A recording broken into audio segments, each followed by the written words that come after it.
Bueno, muy bienvenidos entonces a este nuevo encuentro, muy especial, por cierto, el de hoy, porque vamos a arribar juntos, a estudiar y a descubrir juntos la profecía más espectacular de toda la Biblia en cuanto a mencionarnos tiempos proféticos con fecha de cuándo ocurrirían algunos eventos muy importantes, como ser cuándo llegaría el Mesías, cuándo sería bautizado o ungido, como usa la expresión, la palabra, cuándo se le quitaría la vida a él y cuándo el pueblo escogido de Dios, el pueblo judío, dejaría de ser el pueblo escogido de Dios para que sea pueblo de Dios todo aquel que acepte la sangre de Jesús en su beneficio personal. Entonces, vamos a avanzar juntos con esto. Recuerden que habíamos dejado un periodo de tiempo atrás, hace 2 videos, cuando vimos la última parte del capítulo 8, había un periodo de 2300 días, 2300 tardes y mañanas, dice la Biblia. Dice el capítulo 8, versículo 14, dice exactamente, hasta 2300 tardes y mañanas, y entonces el santuario será purificado. Ese periodo de tiempo está colgado de la nada, pero es el periodo de tiempo base para lo que ahora vamos a ver. Por eso los invito a que pongan en la hoja de papel que los invité a tener, que pongan de un lado un círculo que sea el inicio de esa profecía, y del otro lado del papel y de una línea que una ambos círculos, pongan el final de la profecía. Entonces estamos simbolizando con eso el periodo de tiempo que abarca esta profecía, que es un periodo de 2300 años. ¿Está bien? Porque en profecía un día equivale a un año. Así que aquí estamos hablando de un gran periodo de tiempo de 2300 años.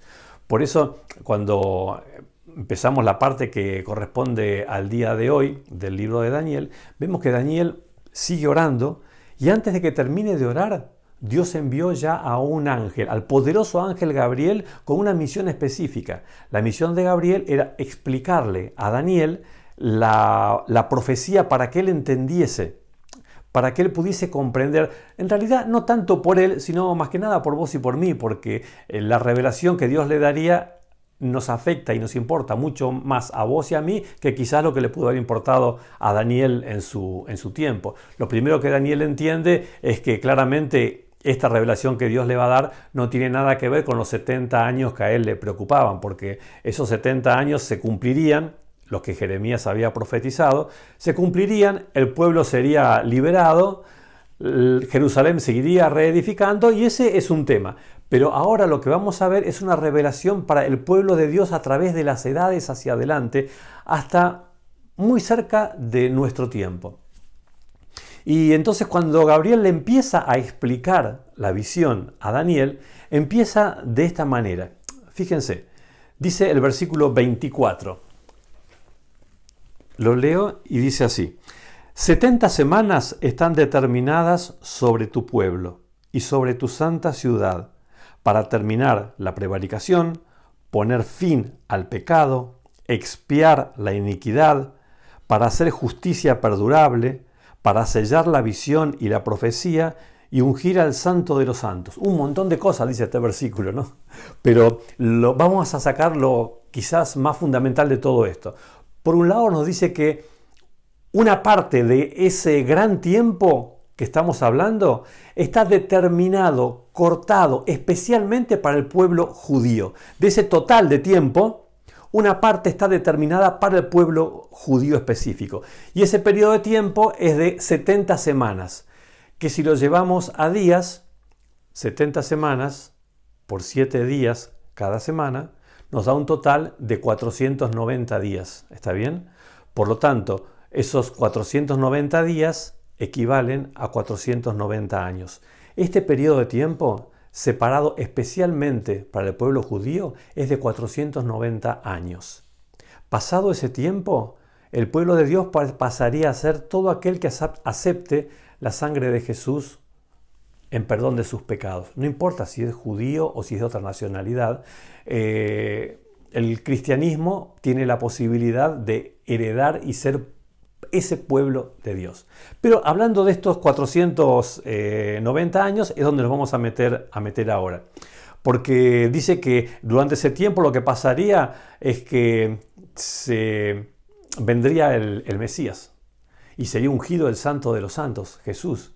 Es un periodo de tiempo muy particular, muy especial, y nos dice el versículo 25, sabe pues y entiende. Y este versículo 25 es muy importante, es básico, porque dice, o sea, nos empieza a poner fecha. ¿Cuándo empezaría a transcurrir este tiempo? Lo que dice el versículo es, desde la salida de la orden para restaurar y edificar Jerusalén, hasta el Mesías príncipe, habrá 7 semanas y 62 semanas. O sea que si somos capaces de saber cuándo se firmaría o se firmó ese decreto, estaríamos en condiciones de predecir cuándo nacería el Mesías, cuándo el Mesías empezaría a actuar como tal. Y efectivamente, la arqueología nos da una gran ayuda en este sentido y ha encontrado ese decreto que lo firmó un rey persa, el rey Artajerjes, en el año 457 a.C. Con esta información nosotros ya podemos saber que el comienzo de esta gran profecía y de esta parte de la profecía también comienzan en el año 457. Y también ya podemos saber que si 70 semanas están determinadas para el pueblo de Dios, el tiempo especial de la historia dedicado a los judíos como pueblo de Dios terminan en el año 34 después de Cristo. Al pasar 490 años nos encontramos en el año 34 después de Cristo. Lo que estamos leyendo recién es que pasarían de las 70 semanas, pasarían 7 semanas y 62 semanas hasta el Mesías príncipe. O sea, 69 semanas en total. 69 por 7 da 483, que es el tiempo que pasaría hasta que venga el Mesías, hasta que Jesús fuese bautizado.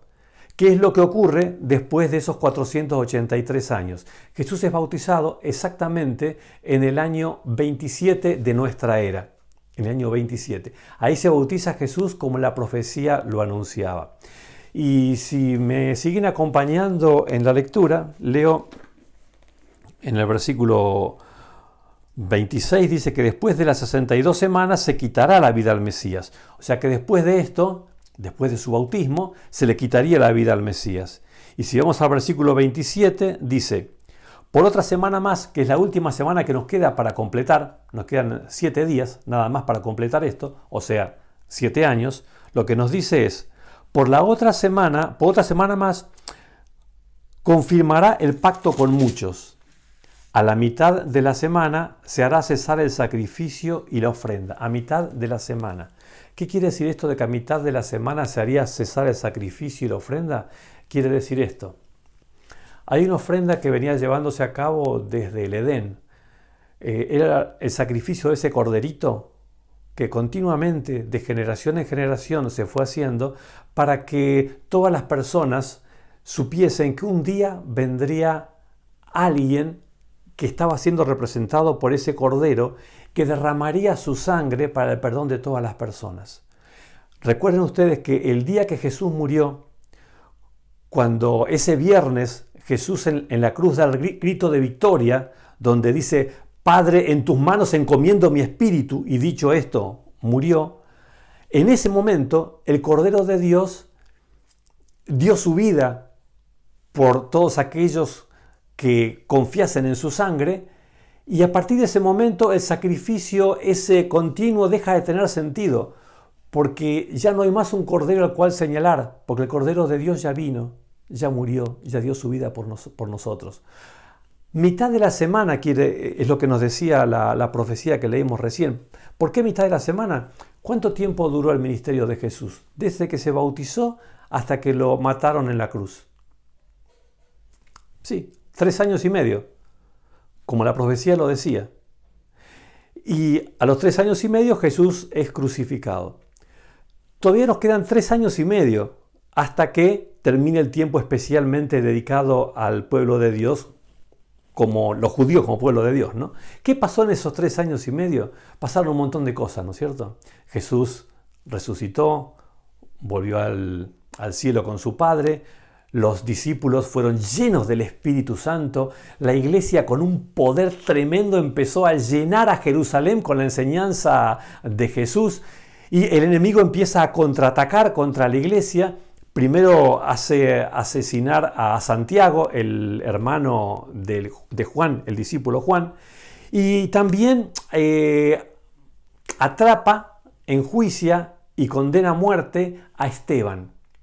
¿Qué es lo que pasa cuando matan a Esteban? Esteban es apedreado, pero no es tanto el hecho de que Esteban haya sido apedreado, hecho que ocurre en el año 34 después de Cristo, sino lo que ocurre junto con el apedreamiento de Esteban. Se desata una tremenda persecución contra los cristianos que están en Jerusalén. Y esto provoca que los cristianos que estaban en Jerusalén y hasta ahora no habían salido de Jerusalén, tengan que salir a causa de la persecución. Y cuando salen, ¿qué es lo que hacen? Por todos lados van publicando y predicando el Evangelio a todas las naciones vecinas, a cada ciudad a la que entraban. Esos que se iban expulsados por la persecución de Jerusalén, iban predicando y enseñando acerca de Jesús. Así que lo que el enemigo otra vez quiso hacer para tapar la boca a los cristianos, le salió muy mal, porque el esparcimiento de los cristianos fue el esparcimiento de la palabra de Dios en todos los alrededores. Y bien, entonces tenemos ya una explicación de lo que ocurre en toda esta primera parte, y ustedes recuerdan que la profecía decía que esto sería como un sello. Un sello es una parte visible que certifica y documenta que el contenido es verdadero. Eso es lo que hace un sello, es una parte visible. Porque lo que ocurriría al final de los 2300 días, lo que ocurriría acá, es algo que no sería visible. Decía que el santuario sería purificado. Que el santuario sea purificado, lo que quiere decir es que Jesús empezaría a operar en nuestro favor poniendo su sangre en favor de todos aquellos que pedimos perdón por nuestros pecados. Y como vos sabés muy bien, la paga del pecado es muerte.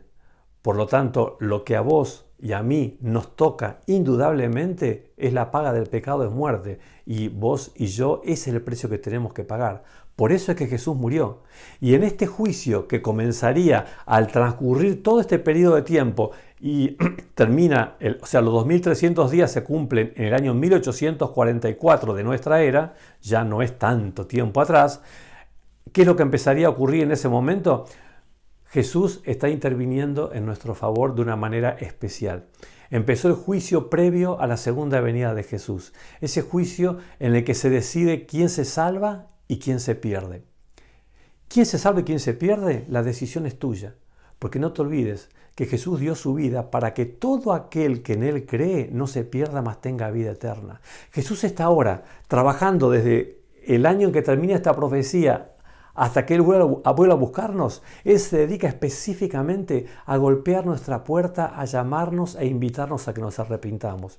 Porque la sangre que Jesús derramó en la cruz es más que suficiente para cubrir los pecados del peor de los pecadores.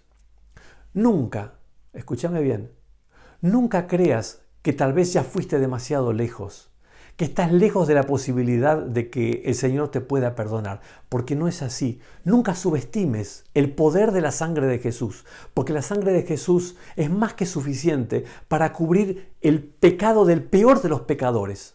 Lo que no puede hacer es decidir por vos. Por eso en tus manos lo que está quedando ahora, después de haber dado un vistazo a esta profecía, donde Dios con anticipación sabía lo que iba a pasar. Sabía que llegaría un momento en el reloj profético en el que Jesús nacería, sería bautizado, predicaría por 3 años y medio con gran poder, después sería crucificado porque nuestro mundo no lo soportó. Y después las diferentes cosas que ocurrirían hasta que después un día vos y yo llegamos. Todo esto Jesús lo hizo para salvarte a vos y para salvarme a mí. Que Dios nos bendiga para que al seguir estudiando los 3 videos que nos quedan, porque con eso terminaremos, podamos estar aprendiendo el gran interés que tiene Dios en tu salvación y en la mía. Que Dios te bendiga. Amén.